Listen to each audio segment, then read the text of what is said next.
We are live. Okay, Queen and Dean, what's going on? Not much. I'm glad to see you again, Gemini Brown. Yes, Well, what are we calling this one? Is this part two or is this the new series? this is new. There's Okay, always something new. So here's another new way to go. all right. And yeah, so I've really been pushing for that cycle breakers movement, and we were just talking about the hidden secret behind cycle breakers, which is it's really about my studies on the starseeds. Right. And And what are your uh, thoughts on the star seeds? Like, what is your take on them? well, it's still something that I'm exploring, but the first thing that I would like to say about it is that everyone is a starseed, because Yes. Ding, ding, yeah, ding, ding. you Yes. can't you can't be separatists and be like this one group of people are like the only group to do anything or has any purpose. You Everyone know, is connected to the stars. you're so right, and I'm glad you say that because believe it or not, there are a lot of people who don't feel that way, and I think that is like madness. It's madness. How could the whole journey of spirituality and improving your consciousness, if you really understand it, is one of unity. You're first uniting back with your real self, and then you're realizing that everything around you is one. Okay, so if I have if I am something, more than likely someone may not be the same exact thing, but there's somewhat of a different shade of it. You understand? Yep, absolutely. So I And love everyone has their different purpose, which is, even with the person who might oppose you, like, or who might have a different point of view than you both have purpose in having your unique value or contribution. right, So just to build off of that, everybody to the cosmos, we're all here for reasons that we're exploring. right. So a little bit what I think about You this, go. I think the star seeds, everyone is a star seed, and it's so cool. So I feel like there's two ways. There's a lot of ways, but there's two main ways you can look at this, right? You can look at it from a spacey standpoint, an extraterrestrial standpoint, or Mhm. you can look at it from just like, do you know anything about the Kabbalah and the Tree of Life? You know anything about that? Hello? Hello? Yeah, can you hear me?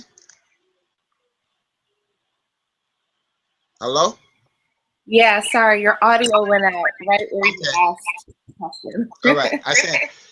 I said so you can look at it from like an extraterrestrial standpoint, a space standpoint, or you can look at it from a Kabbalistic standpoint. Do you know anything about the Kabbalah and the Tree of Life? Yes, Yes, absolutely. absolutely. Right. So put it like this, right? Let's look and then bring in astrology into the mix. Let's look at Uranus, Neptune, and Pluto, right? Yes. These are our IDs, or they're our source, the source for the star seed groups, in my opinion. Right? For me, I was born in 1991. I was born in the generation of Uranus and Neptune conjunct each other in the sign of Capricorn and Pluto in Scorpio.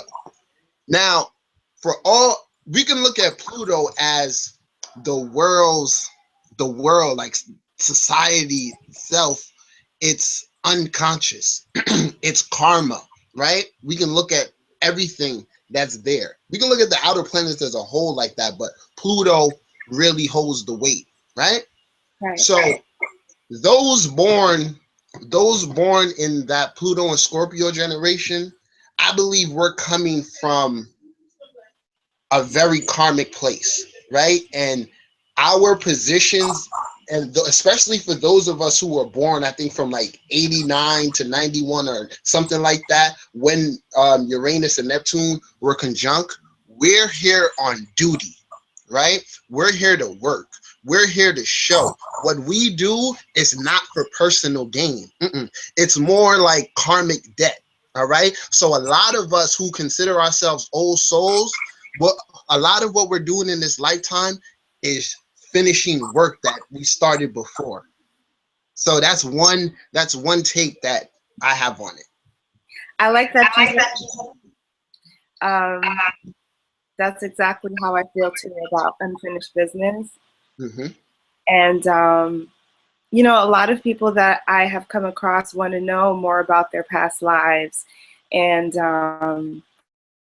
I feel like going to go that way too, but it's good to that they want to see that there is purpose.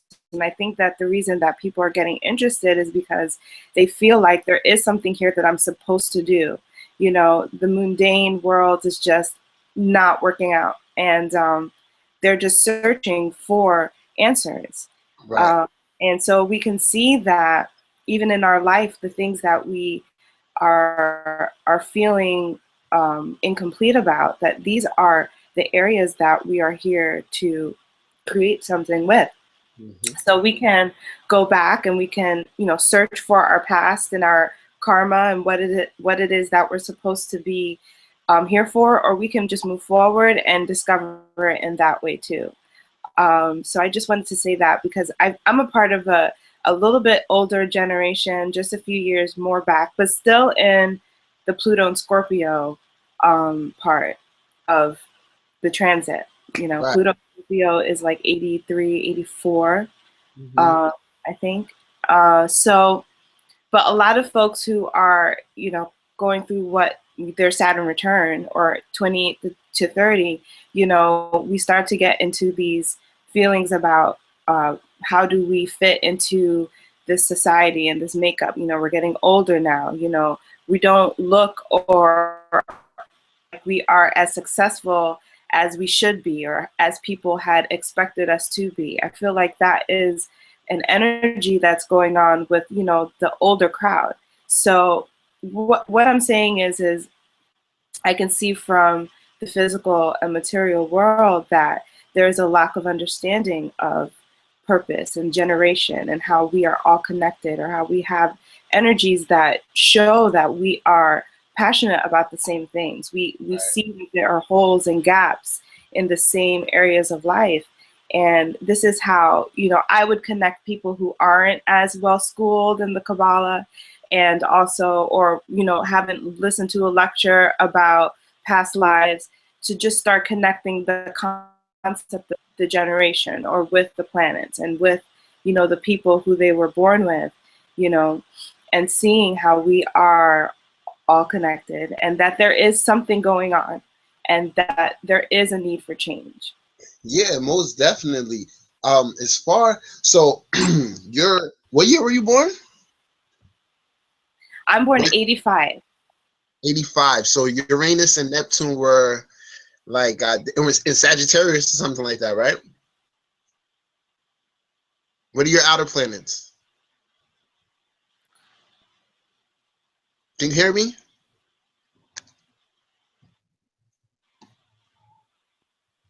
Hello? Yeah, can you hear me? Yeah, sorry. It's all good. Yeah, I was asking what your Uranus and your Neptune was.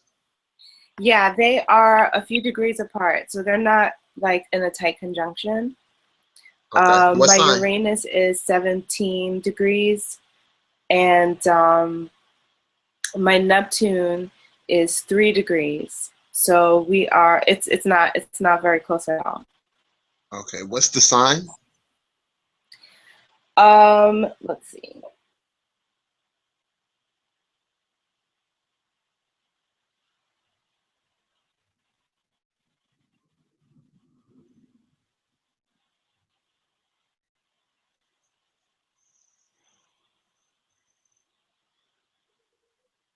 It's probably is it like um 'cause I have some generations written down, but I don't have that little time gap. Yeah, I have my birth chart in various charts, so it Oh, just I know. depends on which one Okay. All right. I want. Well, beyond that, So I have Uranus at 17.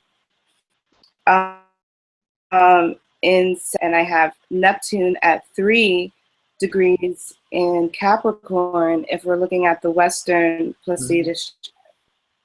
Right. So, like, I wanted to know, like, how do you feel through those placements, just those outer planet placements? How do you feel connected to your generation? For me, my connection is with Saturn. Okay. That's where most of my spike in astrology is with the time that I was going through my Saturn return. So what I've found is that those who were Saturn and Scorpio, my generation, within those 2 years, because generation can be measured in different ways, Right. but within that 2 years, 2.5 years, you know, we have a very similar issue when it comes to the way that sexuality is seen, and like for like our generation in general, like we have issues with that. Gotcha. And then I see like the Saturn and Sagittarius generation is more about, I mean, everything is connected to sex, but Saturn and Sagittarius is about like the education, like binding together the two, like the many philosophies of how we, you know, reproduce, or how we interact with each other, what our cultures are. So I look at my connection to my generation with the Saturn return and having to deal with these energies as a whole and seeing the whole picture.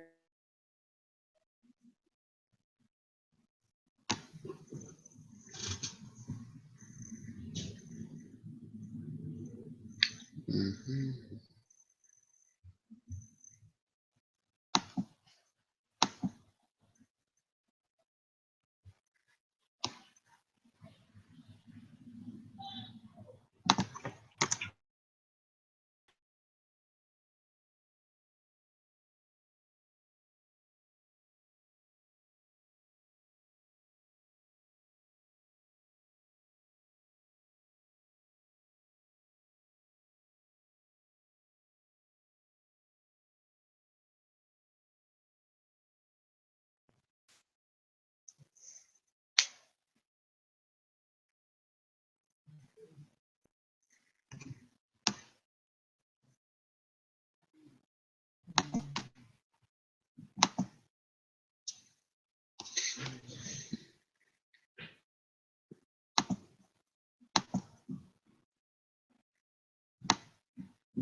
Hello? Yep. Sorry. Okay. You can hear me? Yeah. Okay. Yeah, I was like ranting and like going on, and then I realized like minutes in that I had no connection. Right. Okay. All All right. right. So I'll figure it the video and that. All right, no doubt. But yeah, that Hello? was good. Yeah, can you hear me? Can you hear me? Yeah, All right. So you want to repeat some of that, or you think you got enough? I think I got enough, All right. or I'll probably do some more All right. Cool. later. So for myself, in my generation, I see it a lot. All right. Capricorn. Capricorn is the sign of organization, responsibility, duty, achievement. It relates to the 10th house. All right. So in a sense, the people of my generation, we incarnated to achieve, right? And I noticed this in school. Like, I don't know about everybody else, but amongst like the people I grew up with, it wasn't cool to fail. It wasn't cool to just like cut class and not be smart. When I graduated, a lot of my classmates went to college. And from there to now, I can see that influence within us. So I feel like a lot of my generation are here to really, especially dealing with that Pluto and Scorpio, unravel certain truths, but apply it into the world. You know what I mean? Not keep it as hidden as it once was. Right, absolutely. Right. And I feel like the generation that is like 89 and through the 90s, Hmm. I feel like just interacting with that generation, that they're more open to the secrets and like the occult, Right. like just as a whole, even if they're not haven't like explored it yet, they take it more in as if it's something to consider rather than reject it on an automatic or initial reaction way. That I've always noticed, and I feel like it's just like, let's get past like our fears about it, and let's see how we can use it, or how we can, make sense of this and go out and really use it. And I find that to be a very different reaction than older generation of not, or don't even want to hear about it. And that's really important, because the shift requires for us to start to seek the knowledge, and then be able to decide if what we use out of it. So there's a lot more rejection. There's a lot more closed off from it when you go older, when you look at older generations. And I find that your generation is just past the fears. Hmm. So it's funny, like, especially, so I work in education, and I'm a substitute teacher, so I get to interact with a lot of different kids of various ages and things like that. So I would say fifth and sixth graders right now, they were born maybe 2004, 2003, something like that, 2005. And what I'm seeing is old souls. And from my vision, it's so hilarious because they're so young. It's very easy to notice the innocence and free spirit of a child, but their mannerisms are so built in and far beyond their years. So it was one child that I had one day that was telling everybody their birthstone, you know, and I'm like, so you like stones and stuff or whatever? She was like, yeah. She was like, how'd you know about it? She was like, I saw something on YouTube with someone who collects them. And me just knowing what I know, I'm like, yep, everything is in work right now.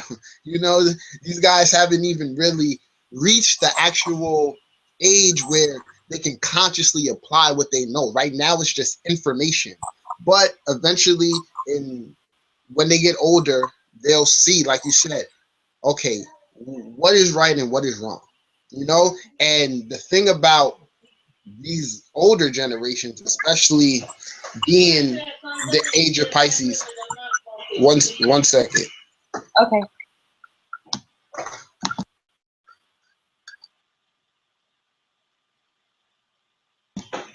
Hello. Yeah. Right.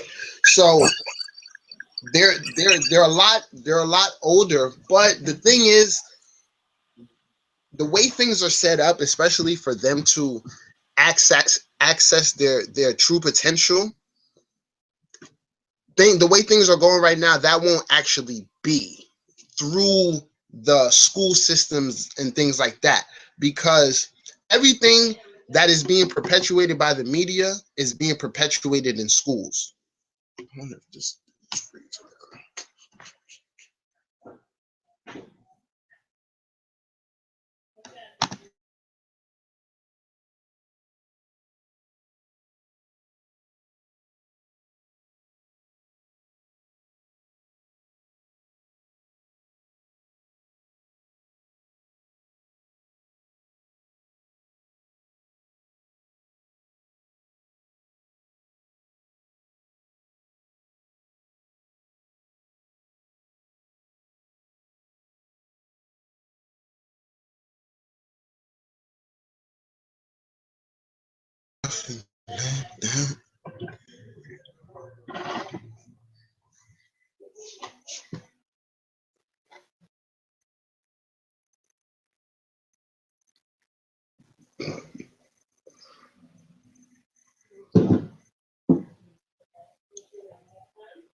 Hello?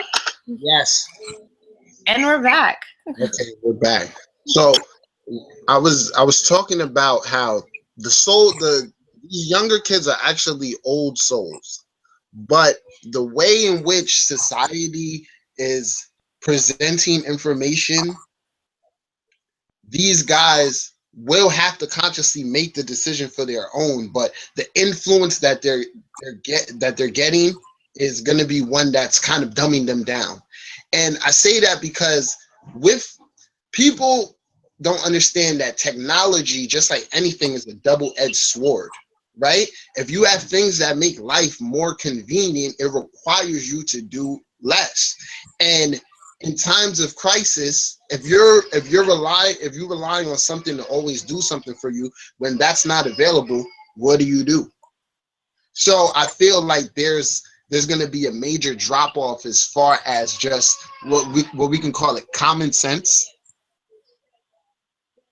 You know, like using YouTube for everything and things of that nature, or Google. It hasn't happened already. Huh? What'd you say?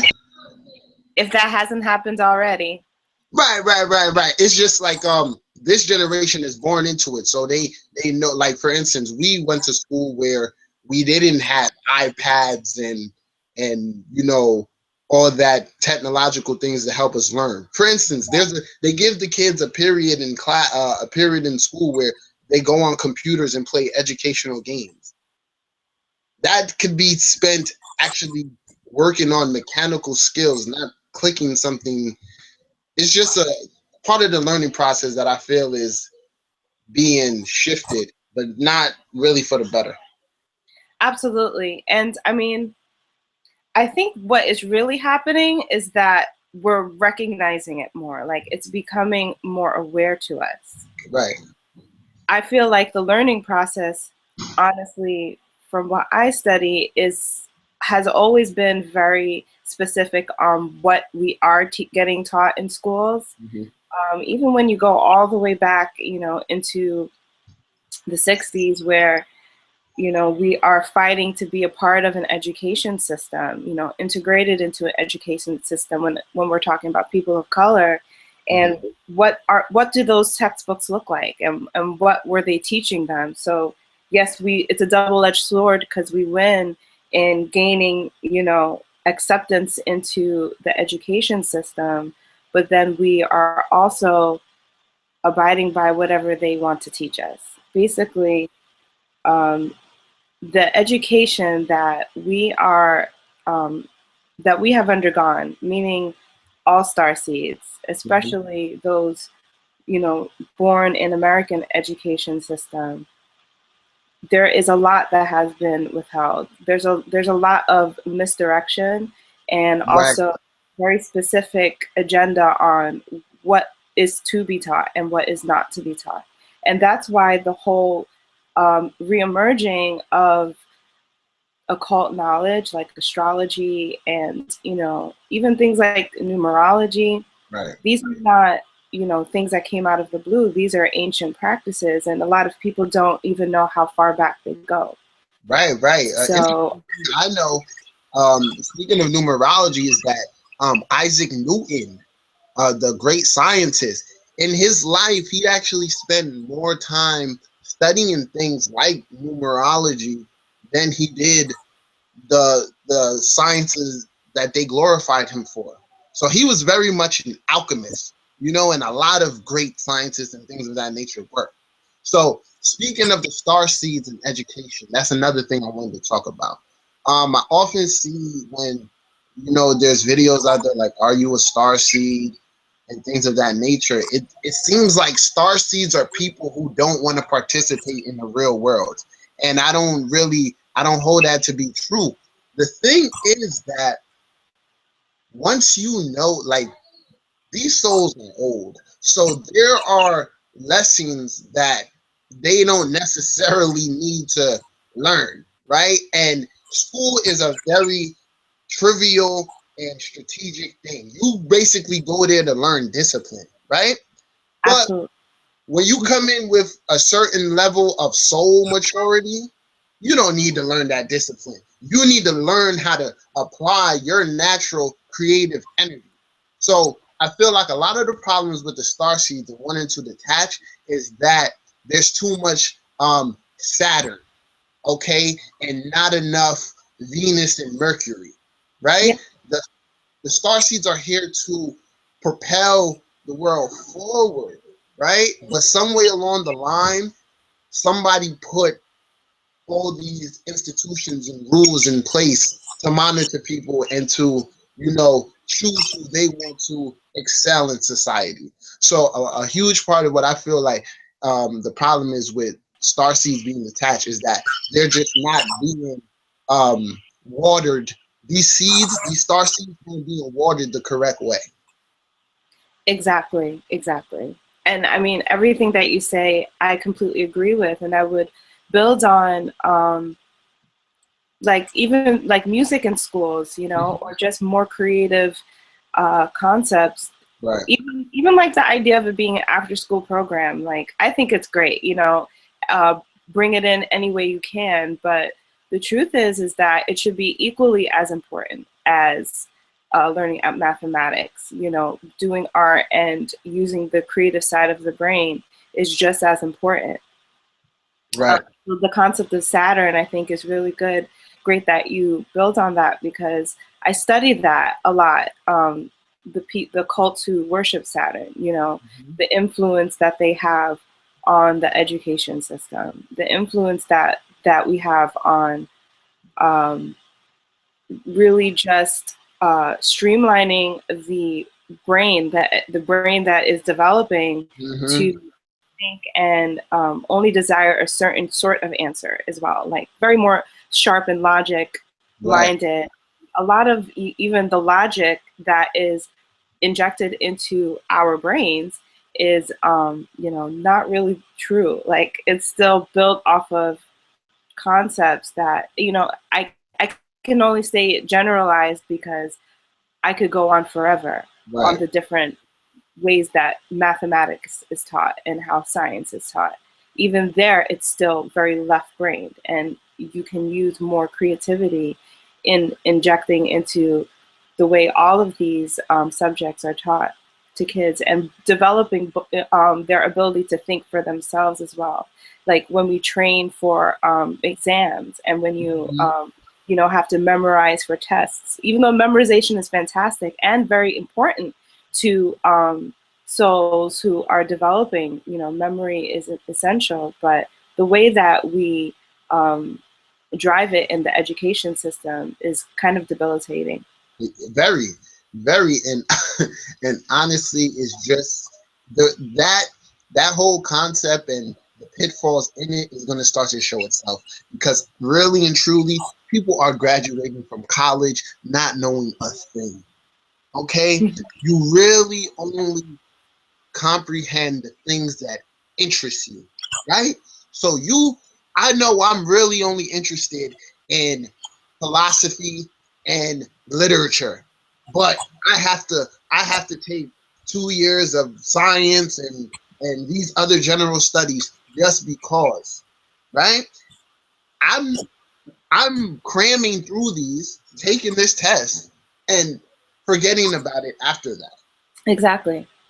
So all in all, I believe that it's going to start to show itself in um, certain fields, like the medical field. I think holistic healing is going to become huge, because people who have this knowledge of self and natural cures are going to be refraining from the medical field, and the people entering the medical field, if they don't actually take the time to know their craft inside and out and not just what's in that book, we won't advance as much as we think we're going to, because I need people to understand that technology can fail you. It really can. And the huge theme in the age of Aquarius is that technology is God, and that because we have brought this godlike technology to the world, hence we are him. And people should always keep in mind that this is not your creation.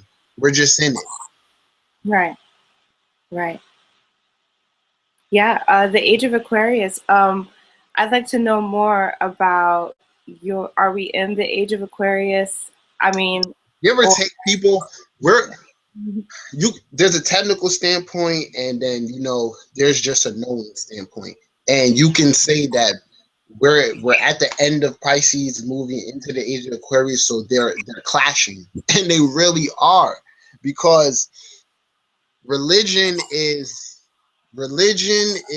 how would I say it? I guess it's shadow. It's showing its shadow, right?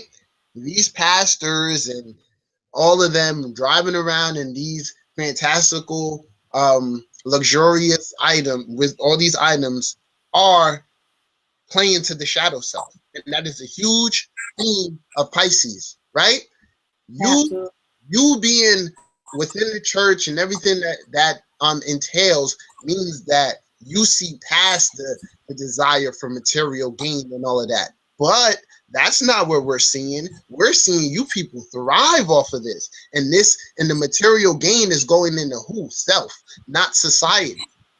So I think we're really seeing the clashing of them both. So Age of Aquarius, to really keep it 100% with you, is the age of the atheist. There's no bigger atheist than a scientist, and scientific thinking is what the age of Aquarius represents. What has the argument always been?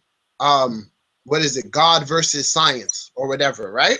Right. So with you can see it. You can see it within conscious communities. You have people who taking the spiritual route and saying, "Oh, I was a slave to religion. I'm so happy to know what I know now, and I'm free. Religion is the biggest lie ever." No, it's not. It's not. It's the law. It's the law. And the thing is that they just didn't tell people the correct way to live the law. They wanted to cast fear into them so that they would, at the end of the day, people are going to do what they want, right? So the only way to get them to not do what they want is to scare them, put fear Right. into them. And that is what religion did. Absolutely. Mm-hmm. But you can take from the books of the Bible. You can take from the Torah. You can take from them when you change the relationship that they desired for you to have about it. So, I hear conscious people quote from the Bible all the time. Mm-hmm. I use, the concept of astrology and try to, bridge it with the Bible when I'm talking to other Christians who might be interested.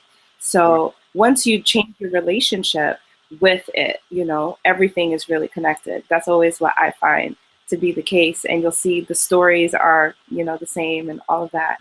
But It's I do, all the same, right? Right. yeah, They're all the same. And so I think, and I study this a lot. So religion and astrology. People who, you know, are religious first, they feel guilty about indulging in astrology. But the thing about right, astrology is that it appeals to everybody, because you read one paragraph based on some energy you're supposed to have, and you can't say this is wrong. You just can't do it. So the person who is religious is saying to themselves, but this is right, but how do they know, right? And then people who are on that defense point will say, God said these are false prophets. God said it said in that they there will be false prophets claiming to be me. Now, that is completely 100% right. You just have to discern how people are exerting themselves as gods, right? right, I can say that I'm a god, I am God, without actually saying that. My actions and everything can speak to that. Now, there's always been higher people in society. That's just the way it goes, right? But this day and age, the way celebrities and athletes are living, it's ridiculous. It's really yeah, ridiculous. And you need to ask yourself, what the hell is it that they must know something more than most, right? And just because you're a successful person or whatever doesn't mean you've done any ulterior motives to get there. But as the person who is not in that position, you have to say, what is it? What is it that I didn't do or that they do differently, right? And the thing is that people who are in positions of power crave control. This can be an outward want for control or a secret desire, but they've always wanted that. Okay? And you know how they say you'll never know what a person is willing to do for success, for money, for whatever. And that's the thing and that's usually represented by your north node in your natal chart. That's the thing that you're willing to do anything for. You know what I mean? So these people, they wanted to be the Almighty or whatever. Their circumstances propelled them to that. Now, once you get success and all the things that you wanted, and you're essentially having heaven on earth, you have two choices.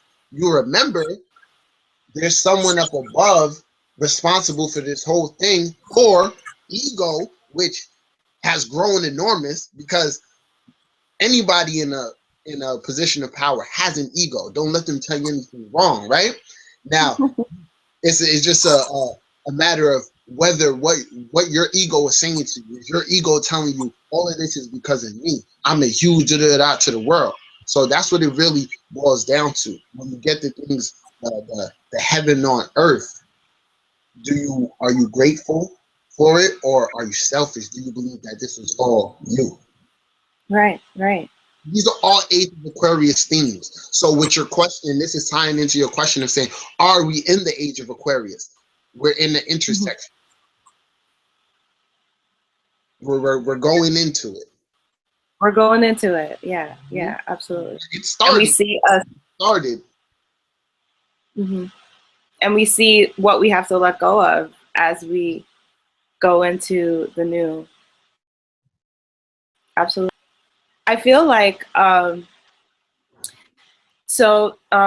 the saturation of star seeds, going back to tying that in together, like this this generation, like Pluto and Scorpio, Right. I feel like it's a very warrior like energy, and it makes sense that it has to occur if we are the adults right now, the Pluto and Scorpio generation, since we are the adults in this transition, you need that warrior spirit in order to bring everybody over the bridge, you know. And I mean, you won't be able to, everyone, but Right. you're sparking.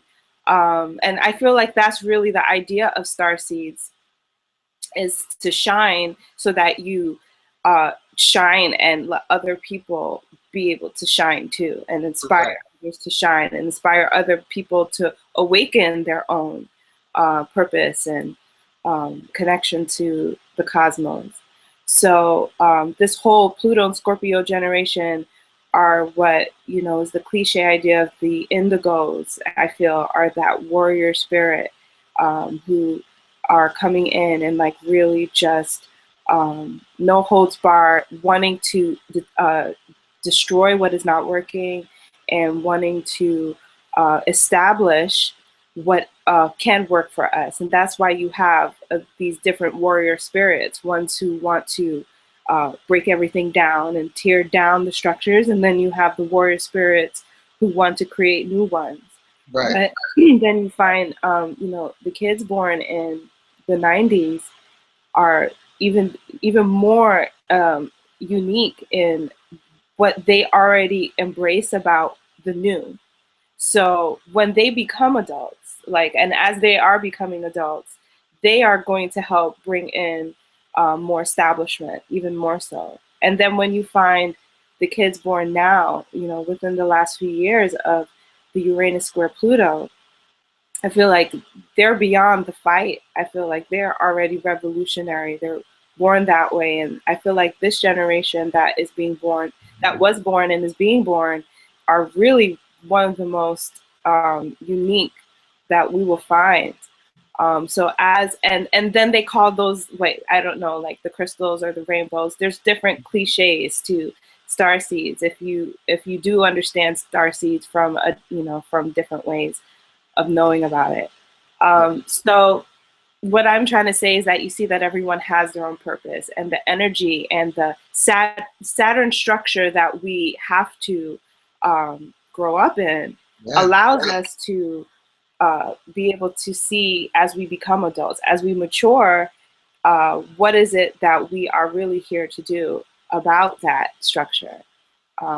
So that's how that's how I'm exploring it, and those are the patterns and confirmation that I feel comes up as I, you know, interact with people of different ages.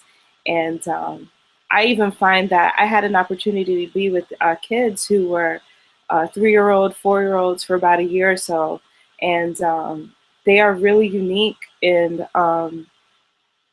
that a lot of them have this ability to talk to you without actually saying the words, but you have to be patient enough to listen. And what is interesting is that if you're not, and you see adults interact with like these 3-year-olds, they are not patient and they take it out on them, like, you know, maybe there's something wrong with my child. Maybe I need to bring them to a doctor, or maybe I need to have, there's something about them, they're not normal.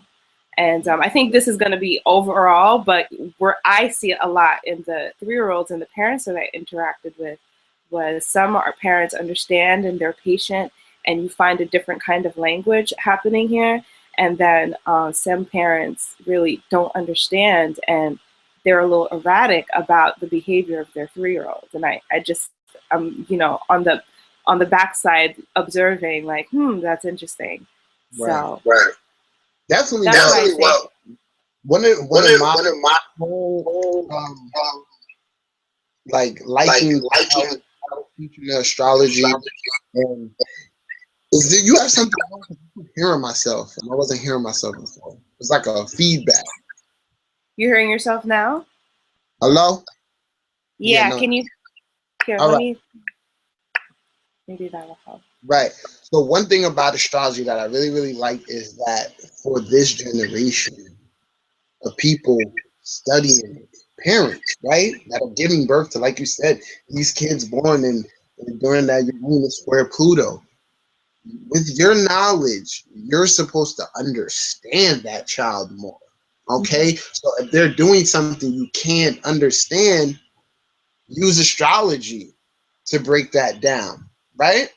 Another thing is that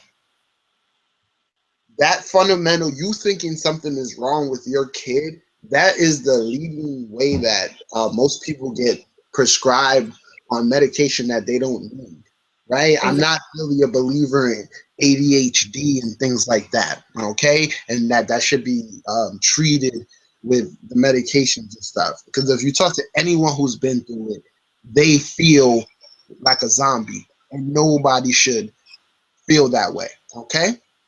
Now, a little bit about the Uranus square Pluto. All right, we came up in a time where we're we're seeing so much going on. Like I know for our generation, it's a lot of hip hop. Hip hop was life for a lot of us. That shaped our world, right? Yep. But these kids, you know, they're growing up with the knowing that cops are bad, people in certain positions are bad. No, like yeah, everyone's friendly or whatever, but white people did some crazy stuff, right? So it's especially with Saturn being in Sagittarius right now and Pluto and Capricorn, it's just a time of revolutionaries, like you said, when they become adults. That how my generation sees this thing working with Pluto and Scorpio as like, I need to be a truth seeker. I need to bring these things out into the forefront. Their battle, the later generations will be against the powers that be, right? So maybe by the time they're teenagers or something like that, we already have some different laws in place. But most definitely, when they're fully adults, social change will be the main focus, right? Right. One thing, one generation I love to look at is the baby boomers. They're called the baby boomers, right? And they were, I know for a fact, they were Pluto and Libra, and I think they had like some, maybe Neptune and Scorpio or something like that. But Pluto and Libra. Let's just look at Pluto, right? So when Pluto when Pluto is sent, let's say Pluto sends out has is storing the souls, right? When Pluto is in a sign, these souls, right, when pre-incarnation are mapping out their ideal of the world and how this change is gonna come, what destruction is gonna come through. Pluto Hmm. and Libra, right? Libra represents relationships, harmony, peace, all that stuff, right? Justice. A lot of those people grew up in the civil rights era. Okay, they got to a point where they, had to make decisions like, I'm either gonna continue this racism or I'm gonna break out of it. I'm gonna show peace to the next person, and we have those. We have, as a result, the starting of the mutation, we could say it, of Americans, because in the 50s and before that, we didn't actually have Americans. And what I call Americans are, you're Puerto Rican and black, right? Your parents met here and had you. You're really American. Like you're an actual American. Me, who, I know I come from one bloodline. You know what I mean? That goes back to a native thing. I don't actually consider myself full-fledged American. You dig me? Yeah. So yeah, Pluto. Let's go back to Pluto and Libra. So a lot of the destruction that led way for the change of equality happened in that time period. Pluto and Libra. People had to go through the civil rights movements and the protests and gaining their rights to find that peace and harmony with others. Right. So if we go and we speed it up to our generation, Pluto and Scorpio, our idea was like, okay, guys, we there's been secrets for the world for many, many, many years. I think it's time to give it away. Okay, let's wake the people up. That's how I look at it. So that's a great way to look at the outer planets, because so many people believe that oh my God, Pluto's in my first house or Uranus in my first house. It makes my personality like this. In actuality, it really doesn't.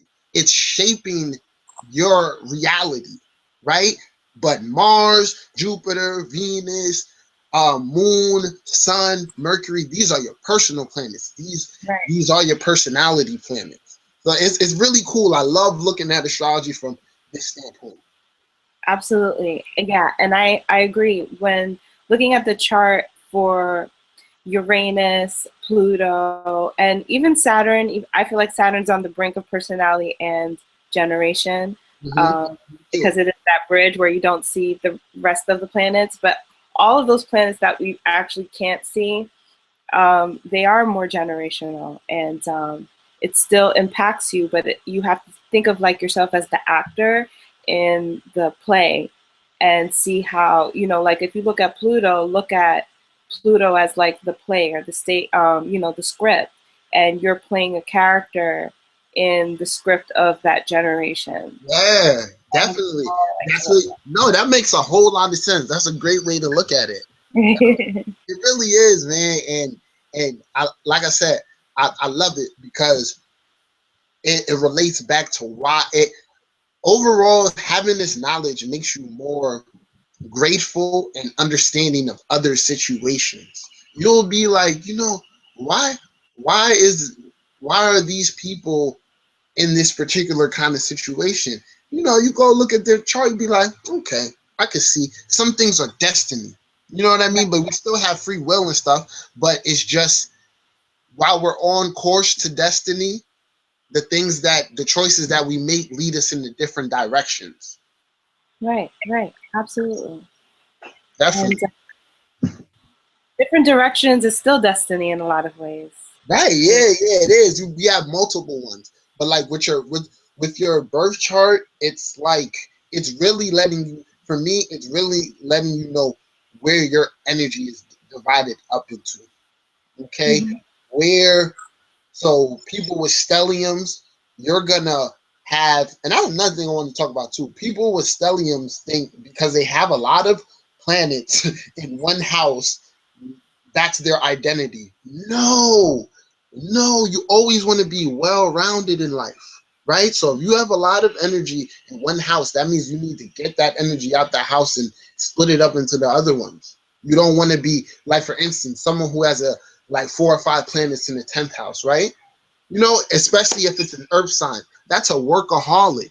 That's somebody who probably has no planets in any spiritual planet, so it's very unconscious and could be completely tied into the material aspect of life. So like I said, it really, when you get this knowledge, it really helps you understand people a lot more.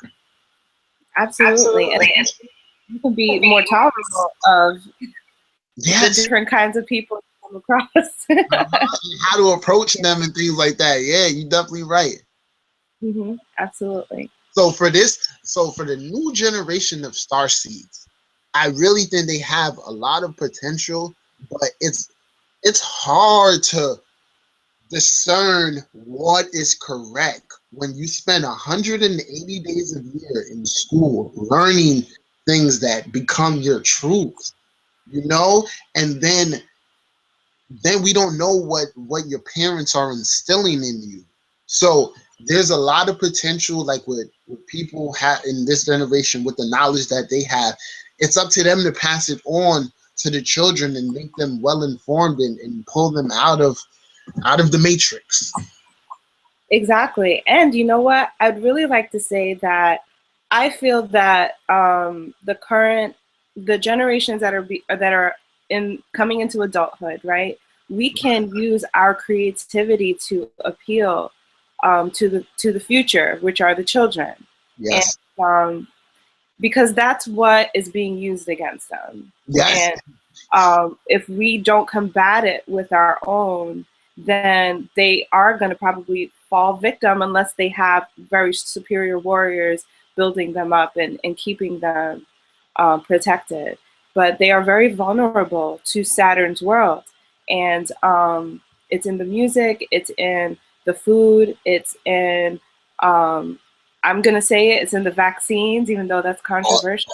It's the truth. It's the truth. So we really need to use our powers that we are discovering about ourselves, you know, and just create. And that's how we can let go of the fear of what, you know, is going on with the children, but be able to build and help and influence them. And I really feel like music is the way to do it. You know, I feel like creativity and art is the way to do it because that's universal and they can hear you through that language. You know, Right. there's a lot of languages that people will have their judgments about with you. Oh, they're too old. Oh, you know, they're not a teenager anymore. They couldn't possibly understand. But there are ways that we can communicate. Yeah, definitely. Like you guys said, you were studied some cults of Saturn and things of that nature. I want to Yeah. get some of your thoughts on Saturn because for me, that's my enemy, man. Like, not I wouldn't even say it's my enemy, but let's say I think I've learned a lot of my lessons all the way to full capacity. The only one I'm lacking is Saturn.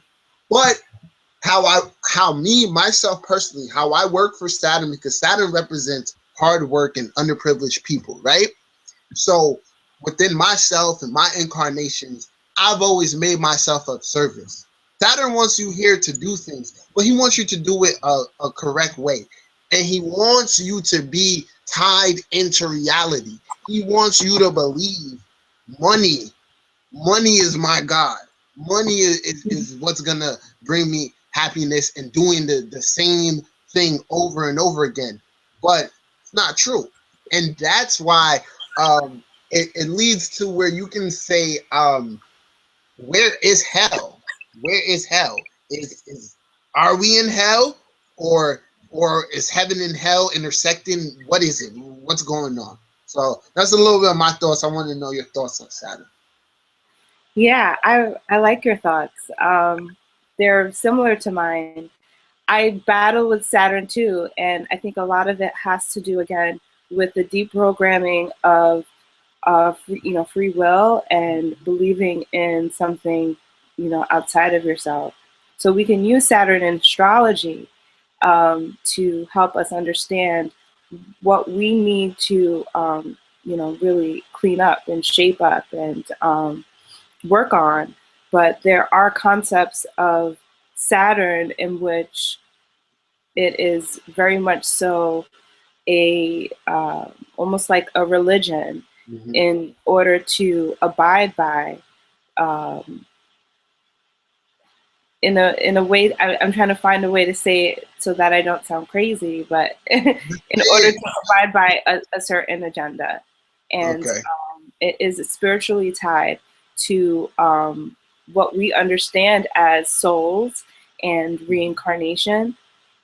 Um, so when we look at Saturn, we look at the concept of the fact that there are different places that we as souls could go to, but Saturn is what keeps us coming back into this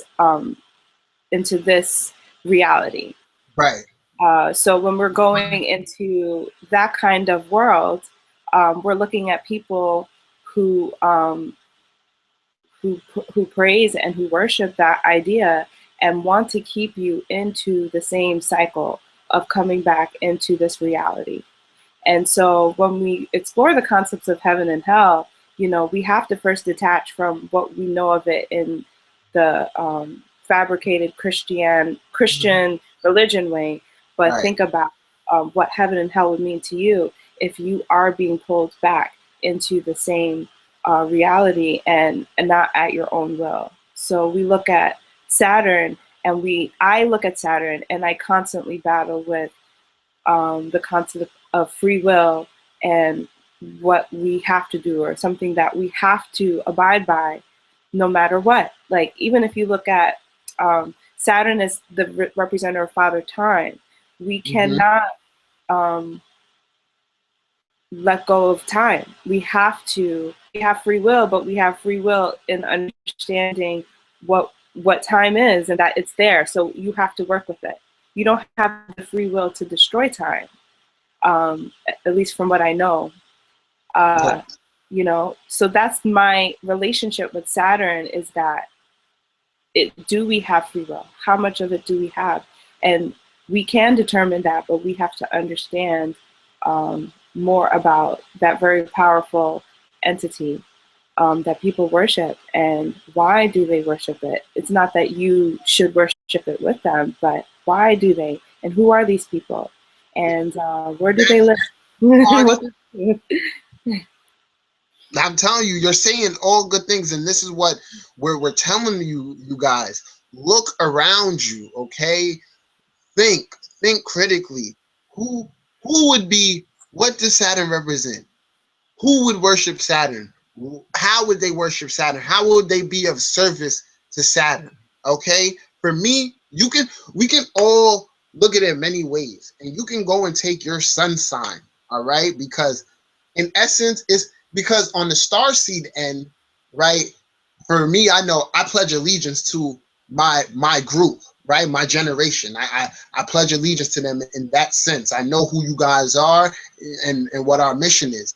Then I have my allegiance to my sun sign group, okay? My soul group, where I know we all got similar life lessons to learn and things to do in society. I'm gonna do it at a level where you can understand yourself a little bit better, right? So you look at the planets who rule the planet that rules your sun sign, right? Or and obviously your ascendant. You want to look at the planet who rules your ascendant, planet who rules your sun sign, okay? And obviously the house, who rules the house in which you have the most energy coming from, right? So because all in all, there's a concept we astrologers use, and it's taking the highest degree in a person's chart, and you isolate that degree and that position, and you break down one of the significant soul lessons for that person. Because how sun's position, placement and position has its own lesson, right? Moon, so on and so forth. That's why we refer to those um first seven as personal planets, and then to give or take Saturn, really, uh yeah, give or take that. But Jupiter represents the wisdom that you're going to gain. So if you see you've got Jupiter for Sagittarius, right? You're Sagittarius. Jupiter is your man. Like that's who you pledge allegiance to. So you want to see, what is Jupiter doing in my chart, and how is he affecting me, and how can I, make an offering to Jupiter, service my Jupiter well, and things of that nature. So with Saturn, I feel like the people who do follow that, they realize that I have to sacrifice free, yeah, because what you say is free will of some sort. Because how I feel with Saturn is that you want me to be a robot. You right. want me to not be aware of what's going on. You don't want me to tell people about magic and their energy that's within them, and how they can manipulate their surroundings and things of that nature. And so with me, my whole thing has always been staying stable. I'm not that guy who works 25 years at one company, retires, and just starts chilling. No, I'm a eternal student. I'm a part of the Gemini and Sagittarius axis, and that represents, the channeling of higher knowledge into the lower form, right? So in essence, I understand my journey, and that's for everyone to understand theirs. And once you really do, and you realize, okay, life is not about conformity, you can break free from the reins of Saturn. But I will add this, because once I understood Saturn and I started working with him, life improved drastically. You have to get it through your head that, oh, and this is the fundamental thing about the escapist, right? An escapist, the homeless man, the person who says, forget your rules, your society, I don't care, I'm giving it up. He has completely refused, and he said, you ever heard of hedonism? Yeah. Hedonism? Right. That's almost in that mind state, except that you can't really seek pleasure without funds, right? So you're living by your own free will. You're doing what you want to do. You're not participating in society's rules or whatever. But you don't actually have, you're not, since you're not putting in hard work, you don't have any funds to pleasure, do things that are pleasurable to you. So that's why they always say take the middle path. The middle path observes balance, and it incorporates spirituality as well as a firm understanding of what you need in the material world to have a comfortable experience here. It's Exactly. really easy to work with, but I think people just have to really take the time to dig deep within themselves. Whenever I do readings and stuff like that, people are really, happy the way I break it down in the depth that I do it. And I just let them know that I meditate and I reason a lot, and you can't have understand these concepts without doing that. It just doesn't work that way. Absolutely, absolutely. And yeah, when I started meditating this year as more of a consistent practice, and I found that I could find answers easier when I looked at my chart, and I wanted more answers because that's always me. But I felt like I didn't need to always go to something else. You can find more source and answers when you start to meditate. And if you go to an astrologer or a tarot reader, or if you just read your own chart, meditating will help you to really strengthen that connection with it. I feel that it has from my own experience. Right. And I do find that, though, that it's really going to be up to the individual when they're ready to really go the direction that you're speaking of, which is working with the energy of these planets. Now we're talking about real alchemy. Now we're talking about not just textbook definitions of what Jupiter is, but how can I actually work with Jupiter and my Jupiter and the Jupiter that is now moving, and how can I play with it, and how can I understand it? And that's when you really start to go with that concept of free will, because you work with the energies that you know are there. And free will is, I feel like, difficult because we want to just be completely free, but you have to have some sort of form and structure that occurs with it. And that's what this occult knowledge is learning about the forms and the structures and the contracts that have already been laid out for you. And then when you understand that, you can work with it, you can play with it. At least that's what we are finding to be the case. Right. Most definitely. And like I said, for years, it's a matter of coming out in the correct context, because in me personally, in everything I do, I'm all about simplify it to the easiest thing, to the simplest form. And what you discover, especially when interacting with other seekers and things like that, people are snooty. They feel like, okay, this person's not at a certain intellectual level. They shouldn't know. You can't lead that way. Now, if you want to say, I see certain qualities within this person that they seem like they wouldn't know how to handle a certain level of power or whatever, I won't put them in that position, but I won't never withhold knowledge from you. Knowledge is just the first step. Then from knowledge it becomes wisdom, and through that then also understanding. So definitely think people have to understand that others absorb things differently, and you can't withhold knowledge from people. Absolutely. I have a question for you, because yes, there's definitely like the snooty character, but I have issues with saying aloud, the knowledge that I have, if I feel like it's gonna like hit a sensitive like a sensitive string. If Right. somebody's like, or they'll probably call me like some kind of name because I look like I'm just absolutely insane for saying these things, I mean, there's still people who don't understand a lot of, or who are even scared to go down the route of a cult.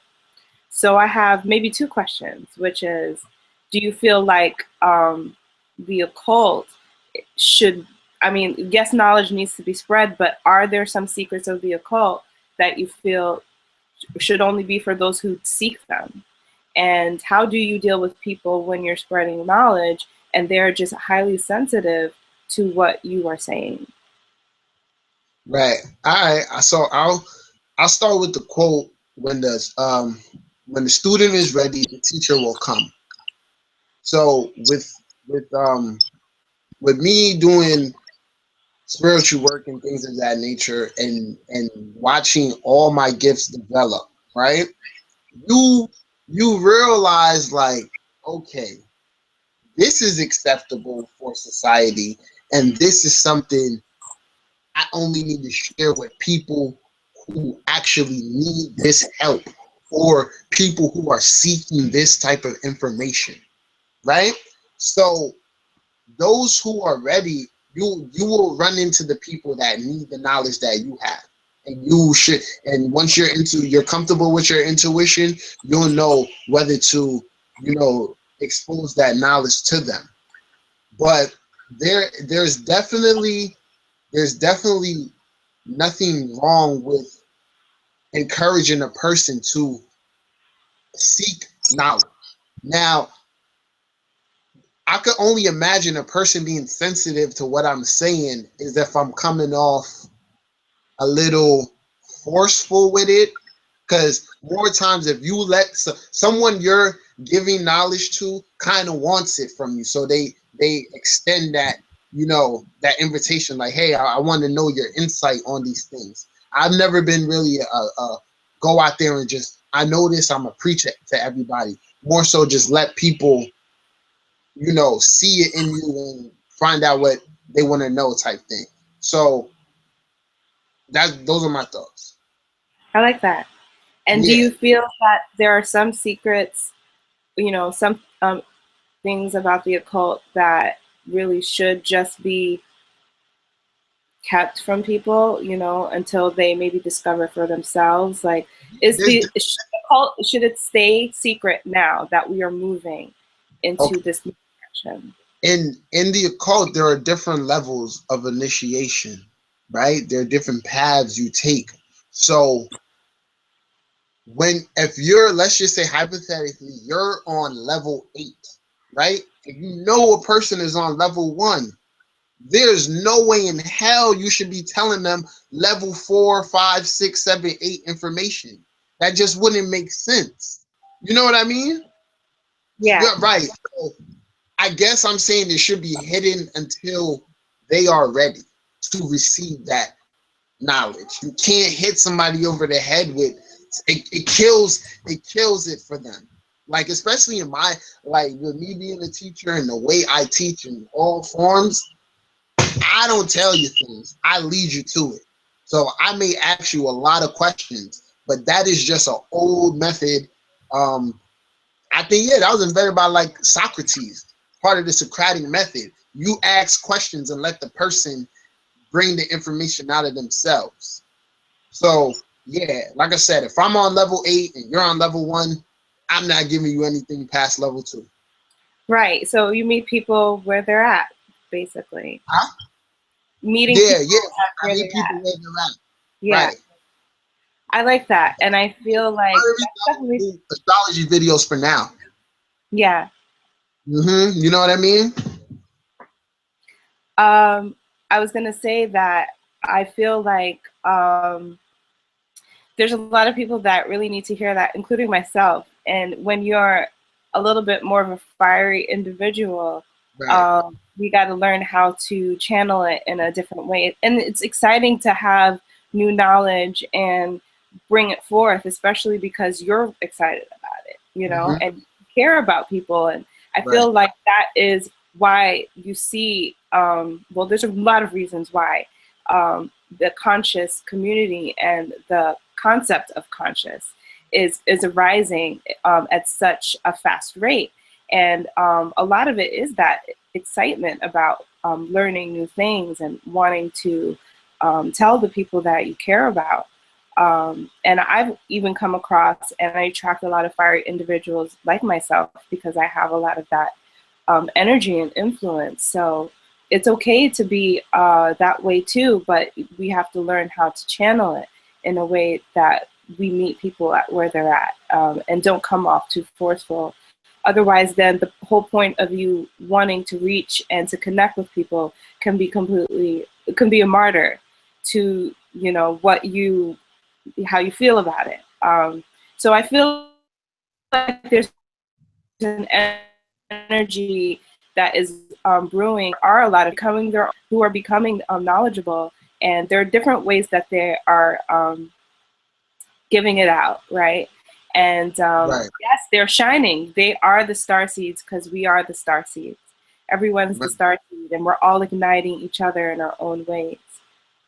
So Now, we, well, in our path to bringing everyone up and helping everyone and ourselves transition into this new era, we work with our energies so that they don't debilitate us. Now that we know them, basically self work is what I'm about more than anything else. And it may even seem like it's that I'm like going crazy, like going hard for the money, but that's because, you know, we're going hard for the money for ourselves. right. So for all the star seeds out there, which is everyone, you know, I say just keep shining and keep seeking knowledge and keep building and growing and walking your path and walking your purpose. Right. One thing I wanted to say, I remember when I first read your chart, right? I don't know if you remember. I basically told you like, you know, I do both. I do Western and I do Vedic, right? And I own now the thing is with me saying that to you, I said it to you because I got the notion that this is an open-minded person. I can tell her, you know what? Check this out and then and see how that appeals to you. Now, people make it such a what system do you use? Vedic is nonsense, right? Now, I'm Mhm. not gonna go here and say which system is the best, but I always bring up particular points, right? I if you identify as one sign, right, and another system puts you as another sign, who would I be? What right do I have to tell you no? You're wrong. Forget how you feel. You're not that sign. You're what this system says. No. All I ever do is I look at the charts. I put things together. If I can't figure out what I'm trying to figure out, I may look at another system, right? And then that may make more sense. Now within the V, one thing I wanted to say, like especially when we seeing um, people waking up and things like that, the Vedic system allows me to see something called a Mahadasha, which is a planetary time period. Now, what this basically says is that for particular amounts of years, depending on the planet, one of the planets has the most influence at the chart on the chart for those particular um, number of years, and within there, they um, make, I guess you could say, aspects with other planets, and a second planet becomes the second influence, right? And through this, people who say, I don't know, I'm 42 and I've never been into this, but I can't get my mind from thinking about these different things. Me being able to go in and see that lets me understand, okay, now these houses and these energies are really activated, so part, like, that's the thing why we're all star seeds, and star seeds aren't just a particular kind of people who act a certain way, right? So now the realization of being the star seed occurs for people at different times, and that is based off your energy. Like with knowing elements, we know that earth people tend to be really, really practical. Okay, they tend to be more engulfed in the day-to-day routines and things like that. Air people, visionaries, idealists, always thinking, always want to make something happen. Fire people want to go out there, inspire people, take action, do things, right? They want to initiate projects. And then those of us with water, that is, we're being receptive to everything. We're feeling compassion and empathy, seeing, taking it in, internalizing what's going on around us, feeling that. Okay, so with star seeds, it's all a matter of knowing how, like you said, keep shining. Just figure out how you're supposed to shine and what makes you shine at your maximum potential. And the sun in astrology gives us huge insight into that. That is where, wherever your sun is placed, is where you'll feel most like an individual, like a celebrity, we could say, like royalty. Yes, the sun, the house that is placed is like where you just shine the most, even if, you Shine the know. most. Yeah, uh, it's a beautiful thing.